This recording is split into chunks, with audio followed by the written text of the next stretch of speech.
ఓం శ్రీ మాత్రే నమ. ఓం గురుభ్యో నమ. ఓం శ్రీకృష్ణాయ నమ. అందరికీ నమస్కారం అండి. వైశాఖ మాసం 6వ రోజు 6వ అధ్యాయం అండి. ఈ వైశాఖ మాసంలో వైశాఖ పురాణం చదవడం అనేది మా అదృష్టం. ఈ అదృష్టాన్ని మాకు కల్పించినందుకు ఆ భగవంతుడికి, అలాగే మీ అందరి అభిమానం పొందినందుకు చాలా సంతోషం. ఇక వీడియోలోకి వెళ్ళిపోదామండి. వైశాఖ పురాణం 6వ అధ్యాయం జలదాన మహత్యం. గృహ గోదాదిక కథ. నారదుని మాటలు విన్న అంబరీష మహారాజు నారదునికి నమస్కరించి, మహర్షి, వైశాఖ మాస విశిష్టతను వివరించి మమ్మల్ని కృతజ్ఞుని చేశారు. వైశాఖ మాస విశిష్టత మరింత వివరింపమని కోరాడు. అప్పుడు నారద మహర్షి ఇట్లు అనెను, మహారాజా వినుము. మాస వ్రతం అన్నిటిలోనూ ఉత్తమమైనది వైశాఖ మాసం. మార్గాయాసమున దప్పిక పడిన వారికి నీటి అని వారు పక్షాది జన్మలు నొందుదురు. ఈ విషయం ఒక బ్రాహ్మణుకు పూర్వం జరిగింది. సంవాదమును వినుము. ఈ కథ మిక్కిలి ఆశ్చర్యం కలిగించును. ఈ కథ వైశాఖ మాస దాన మహిమకు తార్కాణమైన ఉదాహరణ. పూర్వం ఇక్ష్వాకు రాజు వంశమున హేమంగుడు రాజు కలడు. అతడు గోదానములు అనేకములు చేసెను. భూమి యందు రేణువులను లెక్కించుట, నీటి బొట్టును గణించుట, ఆకాశమందలి నక్షత్రములు లెక్కింపుట ఎంత కష్టమో, ఆ రాజు చేసిన గోదామును లెక్కించుట అంత కష్టము. అనేక యజ్ఞములు చేశాను. గోదానము, భూదానము, తిలదానమునుగు దానములు కూడా లెక్కంప అంత సంఖ్యలో చేసి చాలామంది బ్రాహ్మణులు సంతోషపరిచాను. అతడు చేయని దానమే లేదని ప్రసిద్ధి చెందెను. అందరకు సులభముగు దొరుకున్నది జలము. అది దైవదత్తమున సులభము. అట్టి జలము దానమిచ్చుటమేని తలచి జలదానం మాత్రం చెయ్యలేదు. బ్రహ్మపుత్రుడగు వశిష్ఠుడు ఆ రాజు గురు పురోహితుడు. అతడు జలదానము చేయమని పెక్కుమార్లు ఆ రాజుకు చెప్పాను. నీరు అమూల్యమైనది. అట్టి దానిని దానమిచ్చినచో విలువైన ఫలితమే వచ్చును. ఎవరికి సులభంగా దానిని దానమిచ్చిన పుణ్యము కలుగునని అట్టి వస్తువును దానమిచ్చెను. అట్లే ఎవరు గౌరింపని వారిని ఆదరించుటే యుక్తమని తలచి అంగవైకల్యము గల బ్రాహ్మణులను, దరిద్రులను, అచరహీనులను ఆదరించి గౌరవించెను. అచరవంతులు, పండితులను, సద్బ్రాహ్మణులను గౌరింపలేదు. అందరూ ప్రసిద్ధులను, ఉత్తములను మాత్రమే గౌరవించినచో అనాథులు, విద్యాహీనులైన బ్రాహ్మణులకు, దరిద్రులకు ఆదరణ చేసేదెవరు? నేనట్టి వారినే గౌరవిత్తనని, అట్టి వారిని మాత్రమే గౌరవించదనని ఈ విధంగా అపాత్రాలకు మాత్రమే దానమిచ్చి నిలిచెను. ఇట్టి దోషము చేయని ఆ రాజు ఒకప్పుడు జలదానము చేయకపోకట వలన చాతక పక్షిగా ముమ్మారు జన్మించను. ఒక జన్మలో గ్రద్దనను, కుక్కుగా 7 మూర్లు జన్మించెను. అటు పిమ్మట మిథిలాదేశమున పరిపాలించు శూద్రకీర్తి మహారాజు గృహమున గోడపై నుండు బల్లిగా జన్మించెను. అచట వాళ్ళు కీటకమును భక్షించు బలి అయి హేమంగద మహారాజు జీవనమును గడుపుచుండెను. ఈ విధంగా 87 సంవత్సరాలు కాలం గడిపాను. మిథిలాదేశ రాజగృహమునంద సూత్రదేవమునిని ప్రయాణమును చే అలసిపోయి మధ్యాహ్నం కల్లా వచ్చెను. ఆ మహారాజు ఆగి సుతకీర్తి ఆ మునిని చూచి సంభ్రమాచములతో మునిగి ఎదురు వెళ్ళి గౌరవించి ఇంటిలోకి తీసుకుని వచ్చి వానికి మధుపర్కములను వానితో పూజించి వాని పాదములు కడిగి ఆ నీటిని తలపై జల్లుకుని, అటు జల్లుకునుటలో తలపై జల్లుకొని నీటిని తుంపర్లు కొన్ని ఎగిరి గోడ మీద ఉన్న బల్లిపై దేవికంగా పడినవి. ఆ పవిత్ర జల సరస్వ కలగగానే ఆ బల్లికి పూర్వజన్మ స్మృతి కలిగినది. తన దోషము తెలిసి పశ్చాత్తాపం కలిగెను. నన్ను రక్షింపుము మానవుని వలె ఆ ముని ప్రార్థించెను.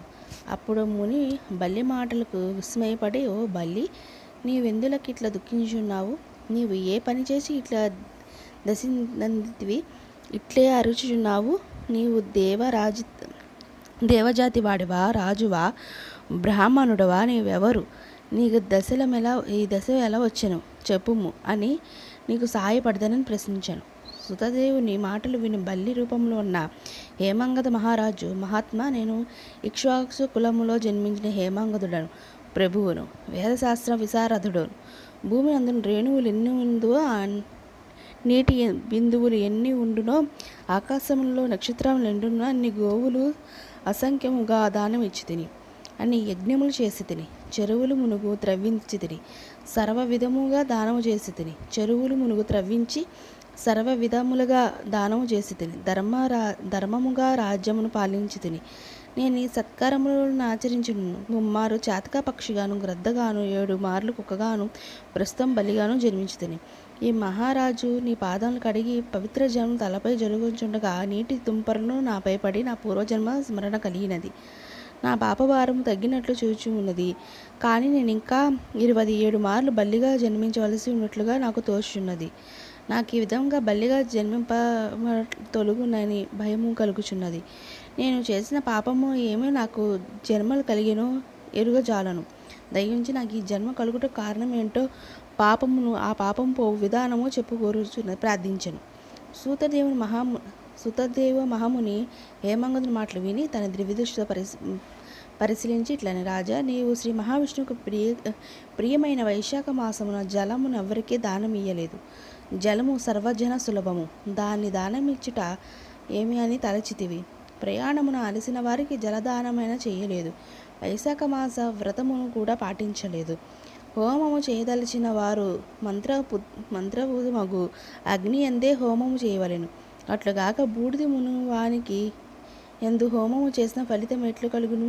అట్లా నీవు యోగులో ఉన్న వారికి దానమియ్యక అయోగులకే దానమిచ్చితివి, అపాత్రులకే దానమిచ్చితివి. ప్రయోజనం లేదు కదా.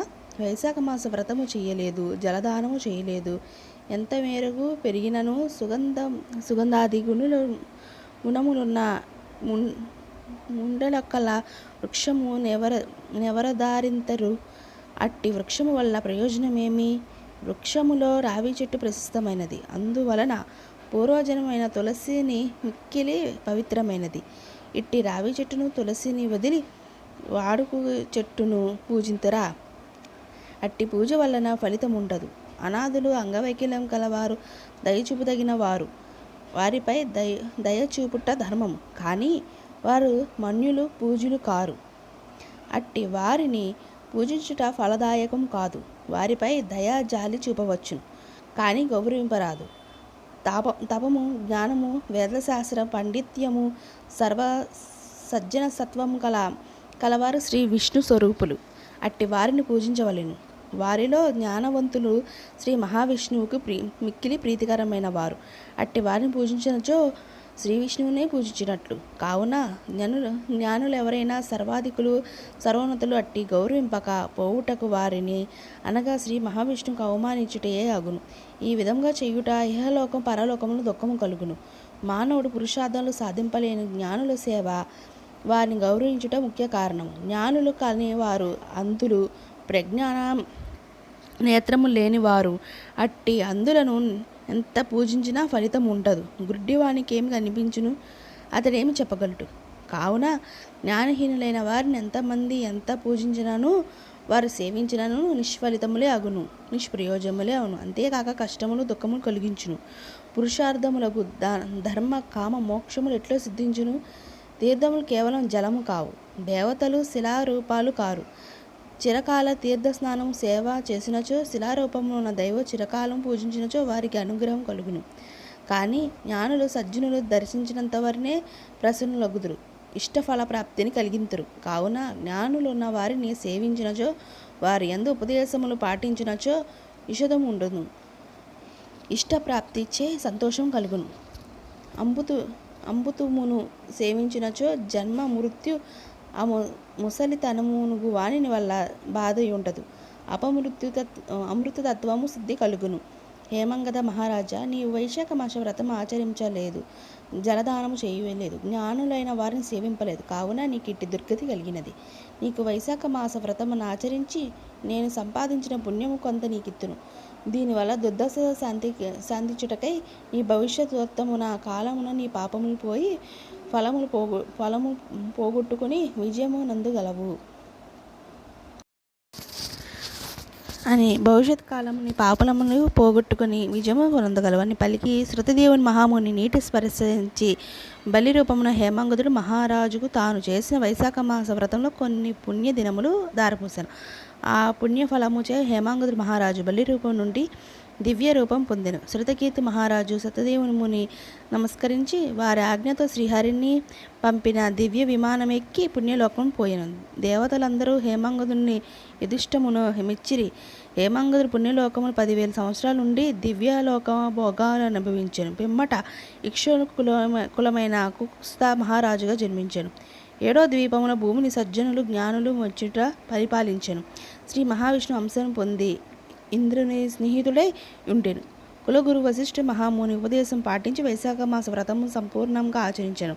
అందు చేయవలసిన దాన ధర్మములన్నిటినీ శ్రద్ధభక్తులతో పూర్వకంగా చేశాను. సర్వ పాపములు పోగొట్టుకునేను. దివ్య జ్ఞానందుని శ్రీ మహావిష్ణు సాయుధ్యము పొందెను. కావున వైశాఖ మాస వ్రతము సర్వపాపహారము, అనంత పుణ్యప్రదాయము. ప్రతి మానవుడు వైశాఖ మాస వ్రతాంగము, దానము, ధర్మములు పాటించి శ్రీహరి అనుగ్రహం నొందవలెను అని నారదుడు అంబరీష మహారాజుకు వైశాఖ మాస వ్రత విశిష్టను వివరించి గృహోదధికృతమున వివరించెను. ఇట్లా వైశాఖ మాసం 6వ అధ్యాయం సంపూర్ణం. వైశాఖ మాసం 6వ అధ్యాయం అండి, సంపూర్ణమైనది. ఈ వీడియో మీకు నచ్చితే షేర్ చేయండి, లైక్ చేయండి. మరిన్ని వీడియోస్ కోసం మా ఛానల్ సబ్స్క్రైబ్ చేసుకోండి. అలాగే ఈ వీడియోపై మీకు ఎలాంటి సలహాలు సూచనలు ఇవ్వాలన్నా మాకు దయచేసి కామెంట్ బాక్స్లో కామెంట్ పెట్టండి. ఇంకొక మంచి వీడియోతో మళ్ళీ మీ ముందుకు వస్తాం. సర్వేజన సుఖినో భవంతు. అందరికీ ధన్యవాదాలు.